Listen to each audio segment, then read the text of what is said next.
بسم اللہ الرحمن الرحیم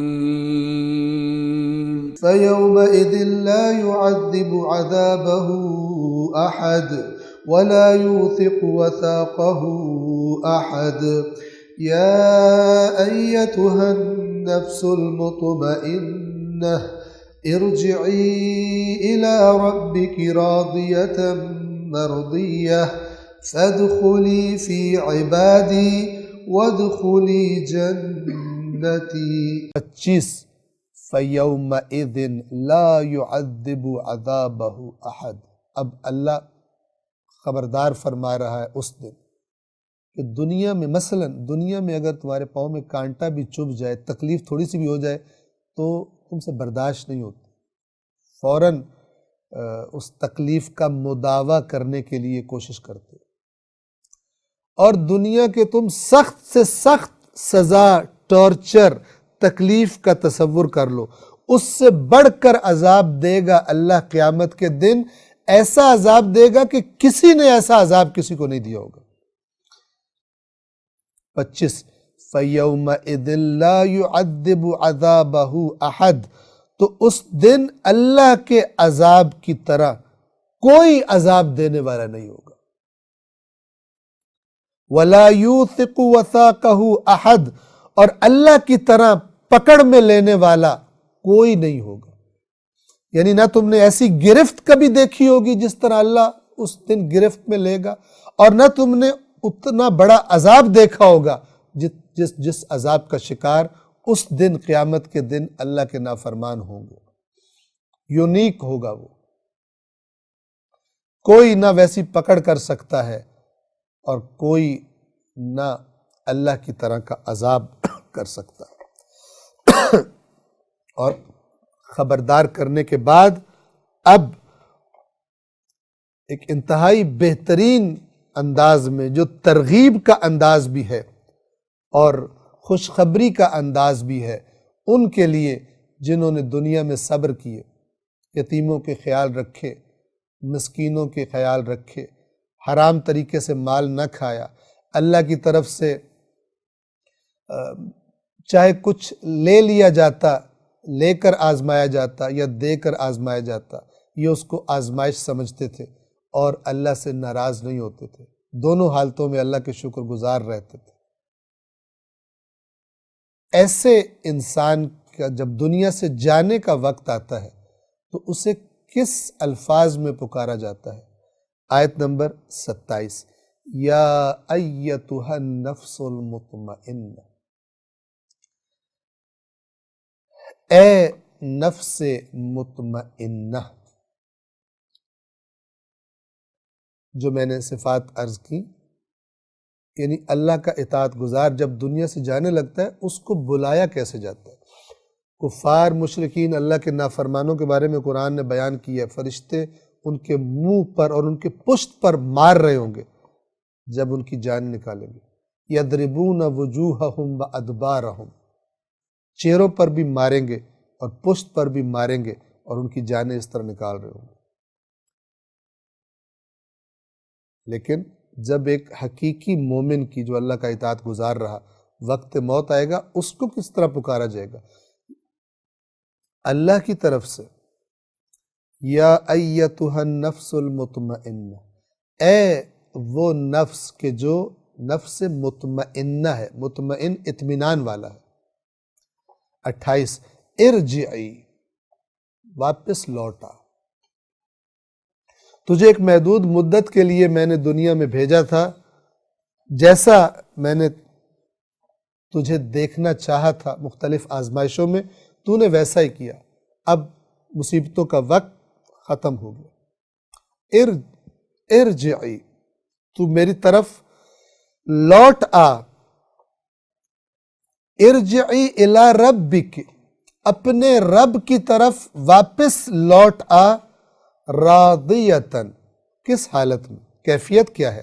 راضیتاً، وہ تجھ سے راضی ہے، مرضیتاً، تو اس سے راضی، راضیتاً تو اس سے راضی، مرضیتاً وہ تجھ سے راضی۔ تیرا رب تجھ سے راضی ہے اور تو اپنے رب سے راضی ہے، اس کیفیت میں اب تو واپس لوٹا۔ اب لا خوف علیہم ولا ہم یحزنون، کوئی خوف اور کوئی غم تیرے لیے نہیں ہے۔ 29 فادخلی فی عبادی، تو داخل ہو جا میرے بندوں میں۔ اب مخلوق ہونے کے اعتبار سے ہر ایک اللہ کا بندہ ہے، اور پھر یہ میرے بندوں سے کیا مراد ہے؟ یہ وہ مقام ہے کہ جو دنیا میں نہیں مل سکتا۔ یعنی تو دنیا ایک ہے، دنیا میں اللہ کے نیک بندے، تو یہ تو ان میں شامل تھا پہلے سے، لیکن اب ان بندوں میں داخل ہونے کا اعلان کیا جا رہا ہے، ان کے اندر داخل ہو جا کہ جن کے بارے میں فائنل فیصلہ ہو گیا ہے کہ یہ میرے بندے ہیں، انہوں نے میری اطاعت کی ہے، یہ کامیاب ہے۔ چونکہ دنیا میں انسان نیک بھی ہو، خطرہ رہتا ہے کہ آج ٹھیک ہے تو کل خراب نہ ہو جائے۔ یہ گویا کہ فائنل رزلٹ کی مثلا اس کو اناؤنسمنٹ کی خوشخبری دی جا رہی، فادخلی فی عبادی، پس داخل ہو جا میرے بندوں میں۔ 30 وادخلی، اور داخل ہو جا جنتی، میری جنت میں، میرے بندوں میں، یعنی جو کامیاب ہو چکے ہیں ان میں اب تو داخل ہو جا، تو بھی کامیاب ہو چکا۔ اور وہ کامیاب لوگ کہاں ہیں؟ وہ میری جنت میں ہیں، تو بھی میری جنت میں داخل ہو جا۔ توجہ فرمائیے، 3 انسان کے نفس کی کیفیتوں کا ذکر آیا ہے قرآن مجید میں۔ ایک نفس امارہ سورہ یوسف میں، ایک نفس لوامہ سورہ قیامت میں، اور ایک نفس مطمئنہ سورۃ الفجر میں، یعنی یہاں پر یہ 3 کیفیتیں ہوتی ہیں انسان کے نفس کی۔ انسان کے جو بھی آپ اس کا نام نفس سے معنی کریں، میں، میری ذات، میری روح، میرا ضمیر، میرا باطن، کچھ بھی معنی کرے، بات سمجھے گا مراد کیا ہے اس سے۔ نفس امارہ کون سی حالت ہے انسان کے نفس کی؟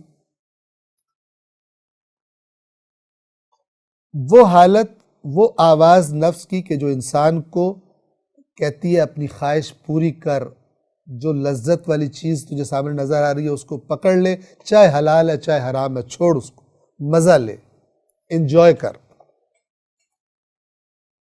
یہ آواز جو انسان کو اللہ کی نافرمانی کی طرف لے کے جاتی ہے، اسے کہتے ہیں نفس امارہ۔ ایک یہ کیفیت ہے۔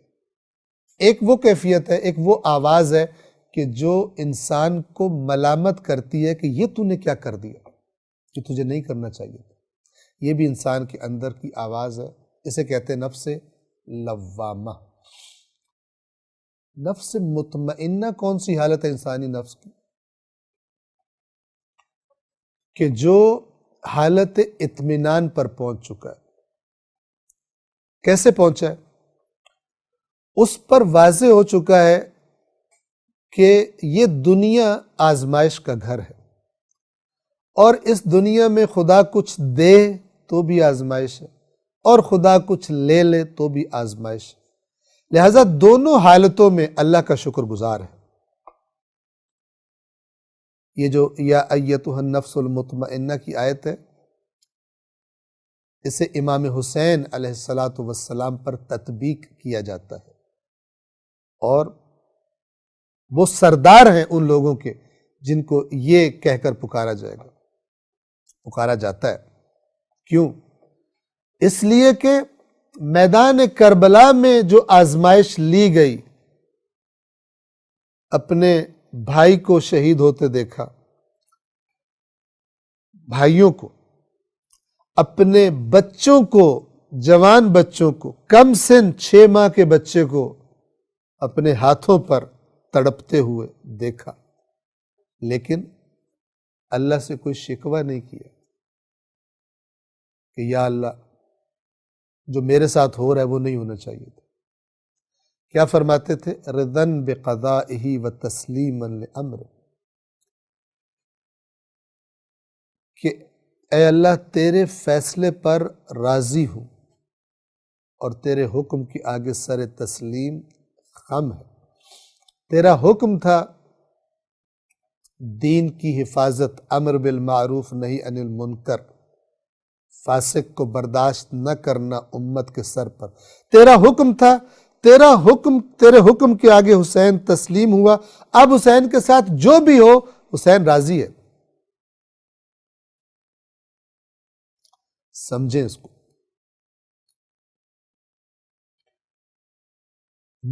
یا ایتھا النفس المطمئنہ، حالت اطمینان میں ہے۔ یہ ضرور ہے کہ اگر بچہ آنکھوں کے سامنے شہید ہوگا، آنکھوں سے آنسو آئیں گے، گریہ ہوگا، لیکن اللہ سے ناراضگی کا شائبہ بھی نہیں ہے۔ اگر کسی جاہل کے منہ سے کسی تقریر میں آپ ایسی بات سنیں تو آپ کو پتہ ہونا چاہیے کہ یہ جہلا بعض اوقات لوگوں کو زیادہ رلانے وغیرہ کے لیے اپنے پاس سے جو جھوٹ تراشتے ہیں اور ایسی باتیں کرتے ہیں جو ائمہ اہل بیت کی عظیم نمونہ صبر اور نمونہ استقامت جو شخصیات ہیں ان کی شخصیات سے ہی میل نہیں کھاتی ایسی باتیں، وہ یہ اپنے مسائل کی وجہ سے ان کو اضافہ کرنا پڑتا ہے۔ ائمہ پاک ہیں ان چیزوں سے، ائمہ تو ان صفات کے حامل ہیں جو قرآن نے بتائی ہیں۔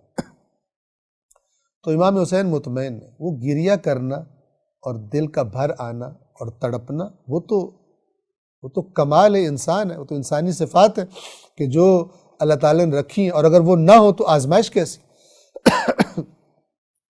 اگر تڑپے نہ، مثلا بی بی زینب سلام اللہ علیہا اگر دیکھتی ہیں کہ امام حسین کی گردن پہ چھری چل رہی ہے، اگر ان کو یہ چھری اپنے دل پر چلتی محسوس نہ ہو تو آزمائش کیسے؟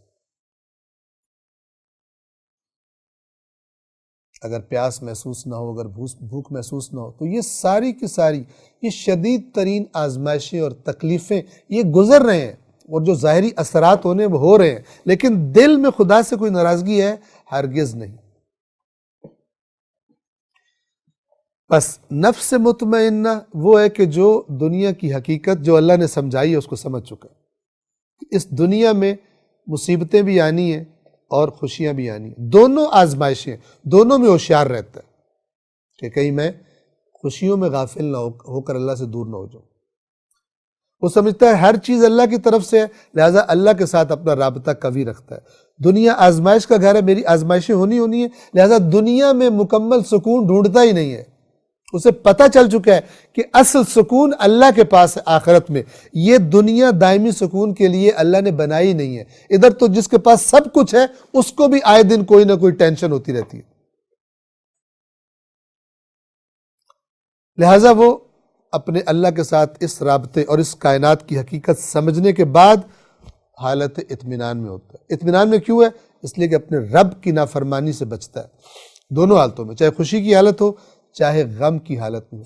اس کیفیت میں جب انسان اپنے آپ کو پہنچا لیتا ہے اور اس کیفیت میں جب اس کی جان نکلتی ہے، اسے کہا جاتا ہے یا ایتھا النفس المطمئنہ ارجعی الی ربک، اپنے رب کے پاس لوٹ آ، تیرا امتحان ختم ہو گیا۔ راضیۃ مرضیہ، تو اس سے راضی اور تیرا رب تجھ سے راضی۔ فادخلی فی عبادی وادخلی جنتی، تو میرے بندوں میں داخل ہو جا اور میری جنت میں داخل ہو جا۔ ایک نقطہ اور اضافہ کر کے میں بات کو تمام کروں، یہ جو تین کیفیات ہیں، اگر وہ پہلی والی کیفیت چھا جائے، نفس امارہ والی، سمجھ لے کام خراب ہے، چاہے اوپر سے جتنے اسلام اور میں فلان مسلک کا ہوں اور میں اتنا بڑا مومن ہوں اور میں تو یہ کام بہت زیادہ کرتا ہوں، میں تو یوں ہو جائے گا، یہ سب فراڈ ہے۔ اگر نفس امارہ والی کیفیت غالب ہے اور اس کی میں زندگی گزر رہی ہے، گناہوں کا غلبہ ہے، اللہ کی نافرمانیوں کا غلبہ ہے۔ اگر نفس لوامہ کا غلبہ ہے، اس کا مطلب ہے گناہوں سے رکنے والی کیفیت ہے۔ نفس امارہ کی اتنی ابھی آپ نے پرورش نہیں کی کہ وہ نفس لوامہ کی بات کمزور کر دے۔ نفس لوامہ اگر طاقتور ہے، اس کا مطلب ہے ترقی کی طرف چل رہے ہیں، پستی سے نکل رہے ہیں، اور یہ نفس لوامہ کی شدت ہی آہستہ آہستہ انسان کو نفس مطمئنہ کی طرف لے کر جاتی ہے. جو بہترین حالت ہے انسان کی دنیا میں وہ نفس مطمئنہ ہے. سورۃ الفجر یہاں پر تمام ہوتی ہے. اس کے بعد سورۃ البلد ہے جس کو انشاءاللہ ہم اللہ نے توفیق دی تو آئندہ درس میں بیان کریں گے. والسلام علیکم ورحمۃ اللہ وبرکاتہ. اللہ العلی العظیم.